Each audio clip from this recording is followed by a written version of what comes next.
이 모친의 빚 문제로 각서를 써줬다가 대신 갚으라는 송사에 휘말렸던 전 국가대표 축구 선수 안정환 씨의 재판 결과가 나왔다고 그러는데 일단 그거 잠깐만 좀 설명을 해주시죠. 그 짧게 말씀을 드리면 축구 선수였던 그 안정환 씨 어머니가 96년도부터 98년도까지 지인으로부터 9천만 원을 빌립니다. 근데 이게 갚지 못하는데 1억 이자까지 해서 1억 3,540만 원을 갚아라 해서 이제 각서를 써주게 됩니다. 잠깐만요. 1억 3,500만 원이면 이자입니다. 연이율이 이자가 그게 몇 퍼센트가 되는 거예요? 그게 실제로 우리가 법정으로 일반 정해진 이자보다 좀 많은 거 아닌가요? 예, 많습니다. 그죠? 어찌됐든 갚아라 했는데 못 갚아서 결국 소송을 하게 됩니다. 예. 그 안정환 씨 어머니를 상대로. 근데 소송에서 2001년도 9월 달에 소송을 냈는데 다음에 승소를 합니다. 2002년도에. 그럼에도 불구하고 안정환 씨 모친이 계속 갚지 못하다가 2008년도에 1천만 원만 돌려줍니다. 예. 근데 그 뒤로 이제 약속을 지키지 못하고 돈도 못 갚으니까 이 고소한 이 사람이 결국은 안정환 씨에게 찾아가서 이 각서를 받습니다.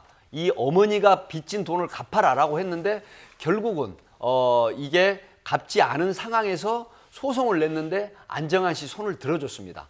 채무 시효가 만료됐다라고 해서 갚지 않아도 된다라고 이런 승소 판결을 한 겁니다. 아니 채무도 시효가 있어요. 저 오늘 처음 듣네요. 당연히 있죠. 10년. 있어요? 예, 10년이죠. 일반 그러면은 돈 꿔가지고 10년 동안 그냥 도망 다니면 그냥 없어지는 거예요? 없어질 수 있죠. 그래서 세상에 그게 그래서 이제 그 독촉도 하고 예. 그다음 가압류 이런 걸 해가지고 시효를 중단시켜야 됩니다. 그냥 놔두고 가압류를 하면 중단이 예, 되는 중단이 거구나. 됩니다. 근데 이제 이 경우는 이제 그 좀 어려운 말인데 예. 안정환 씨의 채무는 아마 보증 채무 같아요. 그게 뭐예요? 보증 채무. 아니 어머니가 본래 채무자고 보증서 준 거다. 어머니가 아마 자력이 없으니까 재산이 없었을 예. 거 아닙니까? 그러면 이제 빚쟁이가 어머니를 괴롭히면 이제 안정환 씨가 유명한 스타니까 당신이 대신 감당 각서를 써달라고 그럽니다. 그게 이제 보증의 의미가 된다는 거죠. 근데 보증 채무는 좀 어려운 말 오래간만에 한번 쓰자면은 부종성이 있습니다. 그게 뭐예요? 그러니까 자꾸 혼자만 아시는 말씀을 이렇게 하시면 다른 사람들이 좌절감을 느낍니다. 그러니까 주된 채무자의 채무의 그 성질에 따른다는 거죠. 예. 그러니까 주된 채무가 소멸하면 보증 채무도 소멸한다는 거죠. 아. 그래서 아마 지금 제가 그 판결을 정확히 아직 못 읽어봐 그러는데 지금 전체적으로 해석하기에는 주 채무가 소멸했기 때문에 보증 채무도 소멸했다 이렇게 본 것 같습니다. 아니 근데 솔직한 얘기로 돈을 꿔준 사람 입장에서 볼 때는 뭐 이자는 그렇다고 치더라도 원금은 그건 당연히 받아야 되는.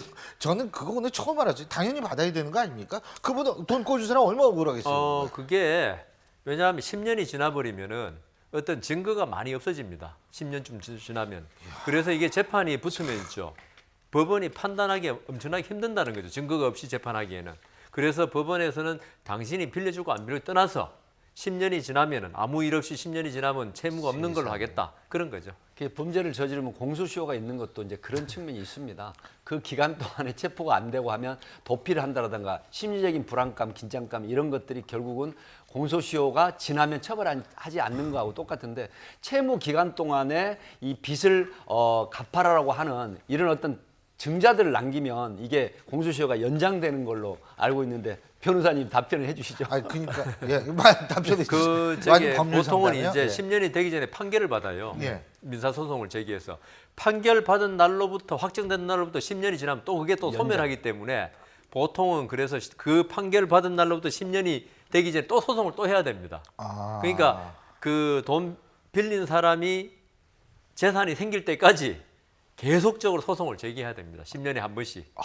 소송을 한번 제기하면 10년 시효가 그때부터 10년간 또 연장이 자꾸 되는 이제 겁니다. 쉽게 얘기하면 예. 택시 미터를 자꾸 그래. 꺾는다 이거죠. 뭐 택시 밑인지 모르겠지만 그렇습니다.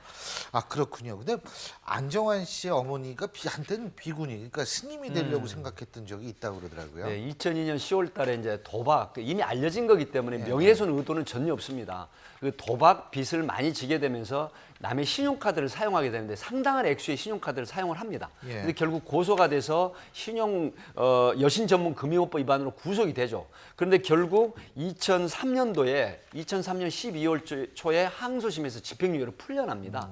그러면서 이제 아들에게 많은 어떤 망신이라든가 체면에 손상을 줬다. 그래서 어머니로서 반성을 하겠다라고 해서 이제 비구니가 되겠다고 했는데 안정환 씨가 적극 말립니다. 그런 사연이 있는데 지금은 원주에서 허드렛 일이라든가 이런 걸 생활하면서 아드님인 안정환 씨하고는 연락을 안 하고 산다고 이렇게 지금 알려지고 있습니다. 예, 어쨌든 참 그렇군요. 제가 오늘 굉장히 근데 많은 법률적 지식을 오늘 배웠습니다.